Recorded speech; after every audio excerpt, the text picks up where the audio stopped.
Homebois, they do want to fight. Even Granger, their marksman, the moment he gets level 4, he can already be involved. Sure, he wants 2 items first, but hey, we'll see how the tempo of the game is gonna go through. GMX Kelantan, do you have the confidence to take down the Homebois? Welcome to the Land of Dawn. This is game number 1, Homebois against GMX Kelantan. And I'm already pretty happy that GMXK are leaning into what was mentioned on the desk yesterday by our good friend Gideon, where GMXK picks heroes with low ultimate cooldowns, are ready to fight anytime. Ruby, Fulvis, Matilda, Boxer, Kimmy, they all are not super dependent on their cooldowns. Every time, if you want to take a fight, they are ready to respond, and that means that even with the chip portal, when it opens a shortcut, GMXK will have some means of fighting back. Yeah. Right now, looking at how the movements have been going in, Jaja is alone. In early game, I think he can still survive, but still taking quite a lot of damage. He might go down, actually. Ran into 4 members of GMXK. We said that Hylos wins the lane against Fulvis, so Monster is not going to make it there to back him up on time. And with the Baxia going down on level 2 like that into a Joy, that is not good. The one that I thought he was going to survive because the Matilda was there. Having the Inspire, I thought the Guiding Wind was going to be there, but I guess such a long cooldown is not enough time. Yeah, and yeah, it kind of hurts Maima a bit too. Because if Jaja didn't die, you can free up that middle lane for Maima, right? Which is getting pressure, and Maima can't take that recall unless Jaja is here, and even then, needs to be able to shove out the way as fast as possible so that Maima can go home, which means Jaja spends a bit of time, but this is going to make up for it with the Guiding Wind.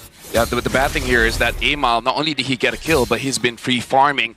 But we can see Jaja here on the box, always having to help out the mid. So Homebois right now, just by applying pressure on one lane, kind of disrupting multiple lanes here. EXP disrupted, the jungle is disrupted, mid is disrupted.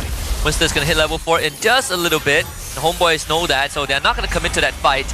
Obviously for Homebois, as long as Izanami has mana, they're going to be able to rinse and repeat this again and again and again. Amao is not going to reach 5 from that skill lizard, so that's why GMXK feels confident to go for this turtle. We see that flick coming out. Daniel from behind. Reza is down low. Now finally drops the Glorious Pathway. Amao good with the Retribution. It's Jaja just trying to tank up everything. They do take down Reza though, and Maima is just shooting away Amao, trying to run, but Maima catches up. Izanami picks up the kill on the Jaja. Amao now is going to get burned down, but before he takes 2 with him, a double kill for Izanami in the process. MLQT joins the fight. MQT late.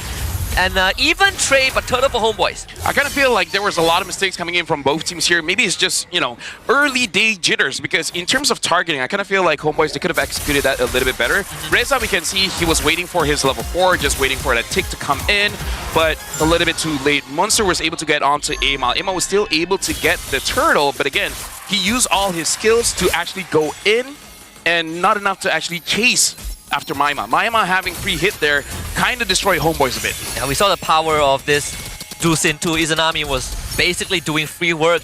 Maima at least got 2 before he went down, so that is consolation prize. I think Maima didn't even use his ultimate that fight, not that I remember. Yeah. Still, Jaja a level behind Amao, and GMXK now switching the focus a little bit. Something that I didn't notice as well, Mel is already 1-0-2. This is good news coming in from a marksman gold laner that you're already having a pretty good start in the game. Homebois with 1,000 gold lead here, they can really up the tempo. Though I kind of feel like the 1,000 gold lead is mostly on Jaja not being able to get the farm. Yeah, he was trying to go for attempted invade too, but Amao unfortunately was on the camp.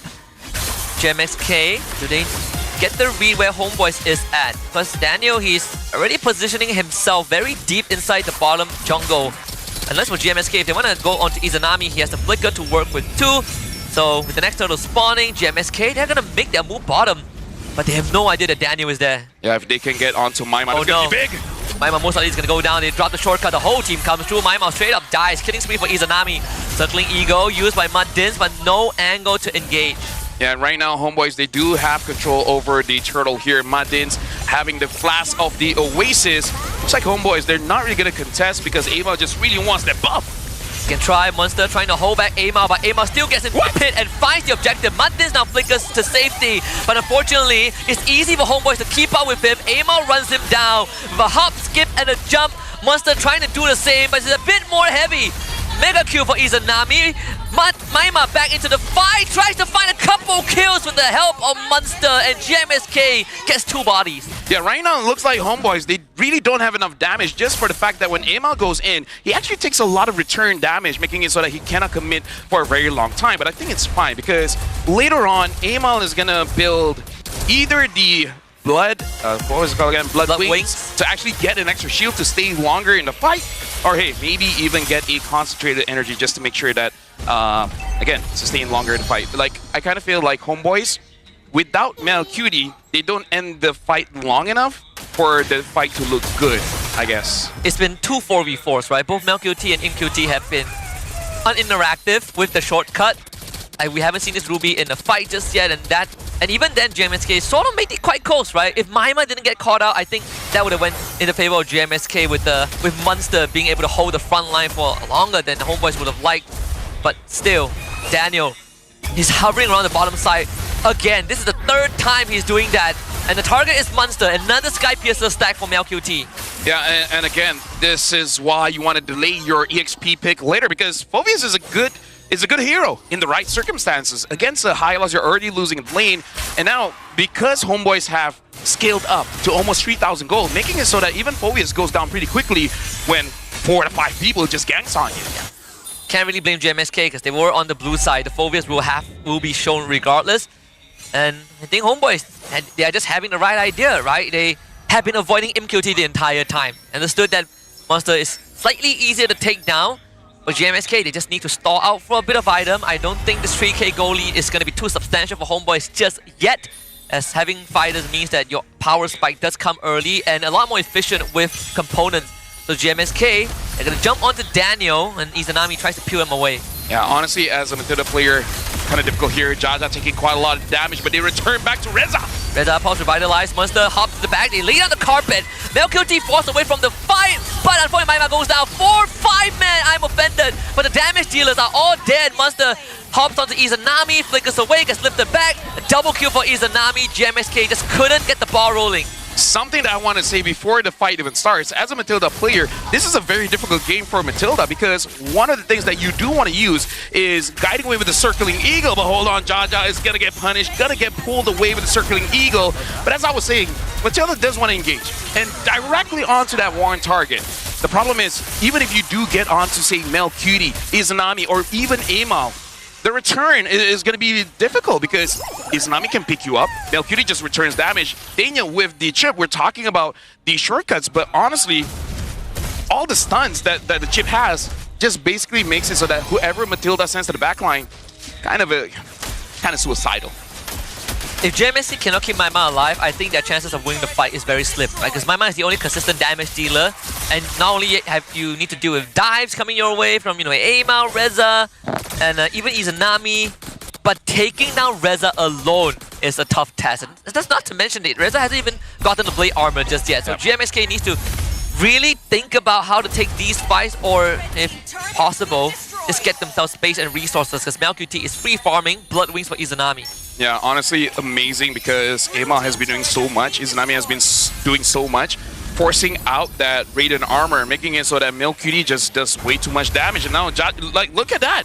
A few shots coming in from the Granger, and even a Boxer can't deal with it. So, GMS Kelantan, it's bad because the Lord is going to come up soon. And I kind of feel like with the draft that they have, they kind of want to contest it, but 6,000 behind, yeah, probably not a good idea. Too far behind to contest. Hunter strike for ImQT.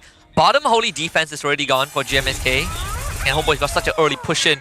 And not to mention, it's the long lane as well. So it makes the first Lord contest go from tough to near impossible. Like, Amal is 4 levels ahead. Unless he somehow dies, GMSK probably have no chance of getting the Lord. And for him to die, like right now we look at GMX. Okay, Izanami doesn't get it. Like, if he does, right? If he does. If he does. That would be insult to injury. GMX has like a wombo combo kind of engage. Say Boxel goes in first, and then the Traction Pulse pulls in many people in, and then having ImQT also pull everyone in. There's a lot of potential with a good wombo combo. It's just that it's easier said than done. And the question is, who's going to start it first?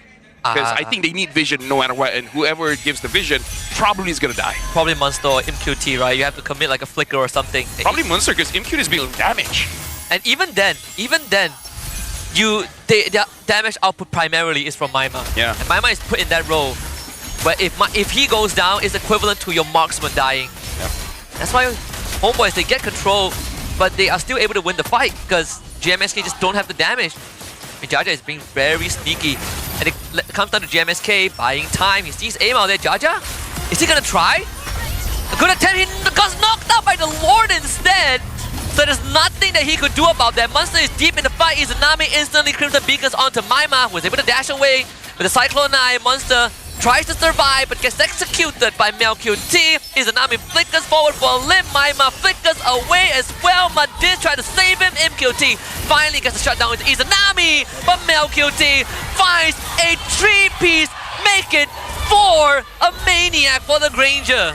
Dude, this is an amazing game for the Granger here because, again, no one is really chasing after you. You can really free hit. Like, you can say, oh, maybe the Phobias can, maybe the Boxia can, but they lost so much in the early game. They lost so much before the turtle even spawned. That's how far behind GMX is. They have a drive where they can fight early, but I kind of feel like they really botched it. Like, the moment Boxia got first blooded, they just couldn't recover. Yeah. They had like 2 good fights afterwards, but good is not enough. You have to be able to win those fights. And Jaja, he doesn't even want to stand there. Gets pulled away. MQT with the engage. Traction pose as a follow-up, but the damage is not there. That's something that GMSK is lacking, but Munster will finish the job with the Izanami. Aimar runs down Maima in the process, and I can't believe that Aimar got out. No, he didn't. He actually went down, thankfully. Jaja now jumps onto Reza, but MLQT is still free hitting. The Lord finally executed. GMSK holds. Yeah, a good defense here, and I kind of feel like MQT actually having those damage items with the Hunt Strike as well as the War Axe made it so that you do have enough damage. So maybe this is their plan B. In case Maima gets taken down, MQT is able to deal the damage. But again, being a close range hero, being a melee hero, that does suspect you to receive a lot of damage. But I kind of feel like it's fine because as long as Home Bois, they're clumped up, there's going to be a lot of spell vent going on. Even with Life Beam, cutting that in half of what Ruby has is still a lot. And to be honest, if GMSK weren't that far behind, that could have been a potential team wipe with how that fight started. It was the combo that you said, right? I'm offended into a traction pulse. Home Bois could not move, but GMSK just needed a bit of damage. Monster getting his flicker back up, Maima as well. MQT is still 50 seconds out. GMSK just need to hold on for a bit longer. Next Lord in 50, but at least it's on the bottom side of the map where they don't have the inhibitor. Yeah, right now MLQT is on the verge of getting level 15 as well. Daniel level 12. So now Daniel has all 3 upgrades for his portal, for the shortcut. So right now Home Bois, they should be able to get this Lord for free as well. But I kind of feel like it might be dangerous, but maybe try to kill maybe at least 2 members of GAMES My Kelantan, making it so that it's easier for them to at least get the inhibitor in mid, and then at top, even if you don't end the game, it's already almost checkmate as once your inhibitors are gone. We saw that against Team Ray yesterday, where, against Monster Vicious, that MV won, primarily because they just took all of Team Ray's inhibitors. So I think the chances for GMSK recovering in this game has definitely increased. They need to start checking these weird bushes though. It is dangerous grass, so extra bushes means more places for Chip to hide. Daniel finally gets spotted out. Monster will force him away. And that's good, because the Lord is now getting started. Yeah, but look at Izanami's position as well. He wants to flank as a Jushin. Maima spots him out. So now GMX, they're kind of in a weird position where not only have members in the front, but got members in the back. Maima's not there in the fight. And Daniel presses conceal. Here he comes. Madins with the circling ego. MQT is also out of position. Monster will flicker to safety first. Izanami gets gone on. MQT tries to chase after him, and Izanami gets away. Monster sacrifice. Daniel flickers behind, drops the shortcut, brings the rest of his team in, and Jaja now looks to escape. Daniel couldn't find a follow-up, but they've already picked up Monster, so Home Bois back to the Lord. This is brilliant coming in from Home Bois because they're basically abusing the fact that GAMES My Kelantan, they don't have the same amount of, I would say, experience in team fights, where Izanami just being alone, a mage, making it so that they have to look both ways. You gotta look in front, you gotta look to the side, and maybe even look to the back. And because GAMES My Kelantan, their draft really focuses on 1 or 2 damage dealers, when both damage dealers are preoccupied with something else, the damage will never be enough, and it's gonna be scattered. So Home Bois brilliantly executed, making sure that GMX just feels uncomfortable. Yeah, that entire fight, MQT did not know where to look. He looked at Izanami, Izanami gets away. He looks at everyone else on Home Bois, couldn't reach MLQT, doesn't want to pull in Reza. So many factors that is stopping JMSK from winning that fight. And Munster, I think he did the best he could, right? Throw his body at Homeboys, hopefully hold the front for as long as possible for my InQT to do the rest of the work. But alas, they ended up not only losing Munster and the Lord, but there was a huge minion wave in the top lane that ended up taking that inhibitor too.